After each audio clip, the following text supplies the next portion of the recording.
ও ভাই, আমার আকৃতি কেমন হবে এটা ফিক্স করার দায়িত্ব যদি আল্লাহ আমাকে দিত, আমি কি করতাম বলেন তো দেখি, উত্তর দেন। হ্যাঁ, সুন্দর করে নিজেকে সুশোভিত করে, শুভ্র ফর্সা, ড্যাশিং, ফ্যাসিনেটিং, স্মার্ট করে নিজেকে তৈরি করতাম, ঠিক কিনা? কোন নারীকে যদি তার চেহারা, রং, গড়ন, অবয়ব, দেহাবয়ব, আকৃতি, শেপ কেমন হবে এটা ফিক্স করার দায়িত্ব যদি আল্লাহ তাকেই দিয়ে দিতেন, সে নিজেকে সবচেয়ে সুন্দরী, সবচেয়ে রূপবতী করে তৈরি করতো, ঠিক কিনা? তো এটা আল্লাহ তাআলা দেন নাই, এটা পরীক্ষা হিসেবে রেখে দিয়েছেন।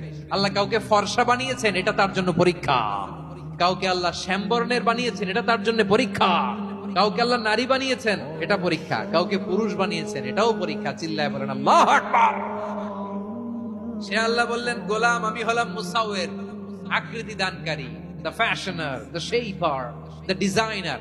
এজন্য কারো চেহারা নিয়ে আজকে থেকে আমরা আর কোনো বাজে মন্তব্য করব মনে থাকবে। আমার মায়েরা, বোনেরা, মহিলা প্যান্ডেলে যারা শুনেছেন, আপনারাও আপনার কোনো বোনকে কখনো তার চেহারা নিয়ে, আকৃতি নিয়ে কটু কথা বলতে পারবেন? আল্লাহ আমাদেরকে যাকে যেরকম বানিয়েছে এতেই আমরা হ্যাপি, ঠিক কিনা?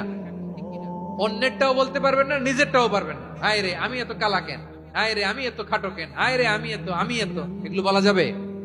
এটা আমাদের একটা বড় আকীদার সাথে কন্ট্রাডিক্ট করে। সেটা হচ্ছে আর রিদা বিল কাদা। বিশ্বাসীরা আল্লাহ যেটা আমাদের জন্য কাদা ফয়সালা করেছেন এটাতে রাদি থাকে, সন্তুষ্ট থাকে, ঠিক কিনা বলেন?